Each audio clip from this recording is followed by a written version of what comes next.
नमस्कार। आज हम एक ऐसी कहानी पर बात करेंगे जहां खुशी और मातम दोनों एक साथ खड़े नजर आएं। ये कहानी है बेंगलुरु की। मौका था शहर की अपनी टीम आरसीबी की 18 साल बाद मिली एक बड़ी जीत का। हाँ, 18 साल का लंबा इंतजार। बिल्कुल।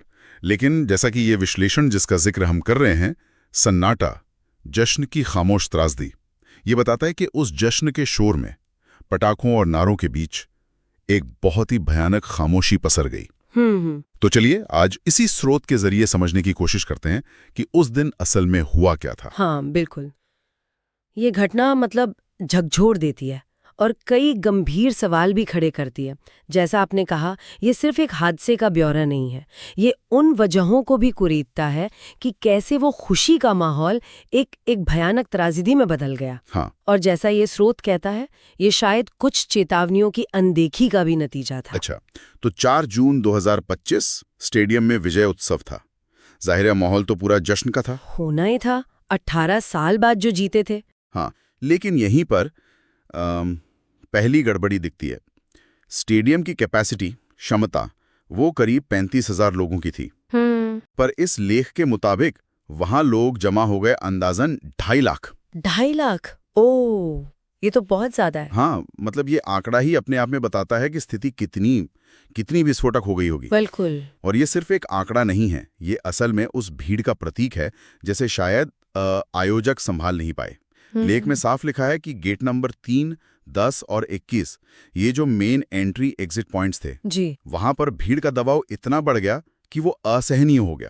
बैरिकेड्स लगाए गए थे, वो टूट गए। बैरिकेड्स टूट गए? हाँ, और फिर जो हुआ वो सोचना भी मुश्किल है। लोग एक दूसरे पर गिरने लगे। बाप रे। जो लोग कुछ देर पहले जश्न मना रहे थे, नारे लगा रहे थे, हाँ, वो अपनी जान बचाने के लिए भाग रहे थे, गिर रहे थे। वही भगदड़ मच गई।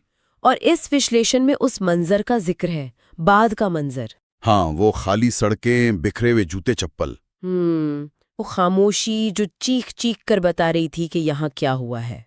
और नतीजा बहुत दुखद था। 11 लोगों की जान चली गई और 50 से ज्यादा लोग घायल हुए। एक पल में जश्न मातम में बदल गया। बिल्कुल। इसके बाद की कार्रवाई का भी जिक्र है इसमें। सरकार ने जांच कमेटी बनाई, आयोजकों पर केस हुआ और आरसीबी ने भी अपनी तरफ से मृतक परिवारों को 10-10 लाख रुपए दिए। हाँ, वो सहायता दी गई। लेकिन यहीं पर यह विश्लेषण एक बहुत जरूरी सवाल पूछता है। कौन सा? कि क्या मुआवजा ही इंसाफ है? क्या पैसे से वो जाने वापस आ सकती हैं? ये तो बहुत गहरा सवाल है। ये सिर्फ मुआवजे की बात नहीं है, ये असल जिम्मेदारी की बात है। किसकी जिम्मेदारी थी? सही कहा। और विश्लेषण इसी तरफ इशारा करता है। ये सिर्फ मुआवजे से आगे देखने को कहता है। ये सवाल उठाता है कि क्या जो प्रोटोकॉल्स होते हैं भीड़ संभालने के, उनका पालन हुआ? हाँ। क्या अंदाजा लगाया गया था कि कितनी भीड़ आ सकती है? क्या चेतावनियों को अगर कोई थी तो उन्हें गंभीरता से लिया गया? तो जिम्मेदारी सिर्फ घटना के बाद मुआवजा देने की नहीं है, बल्कि ऐसी घटनाओं को रोकने की भी है। इस रिपोर्ट में एक लाइन है जो मुझे बहुत सोचने पर मजबूर कर गई। कभी कभी सबसे तेज चीख सन्नाटे में होती है। बिल्कुल। उस दिन शायद पटाखों का शोर नहीं, बल्कि वो खामोश सवाल गूंज रहा था जो इस लेख ने उठाया है। क्या हमारी खुशी की तैयारी हमारी जिम्मेदारी से बड़ी है? बिल्कुल सही। क्या हम जश्न में इतने डूब जाते हैं कि अपनी और दूसरों की सुरक्षा भूल जाते हैं? हाँ, ये बहुत बड़ी बात है। निश्चित रूप से। और इस विश्लेषण का सार निचोड़ यही है, जश्न मनाना गलत नहीं है, खुश होना गलत नहीं है, लेकिन सवाल यह है कि किस कीमत पर।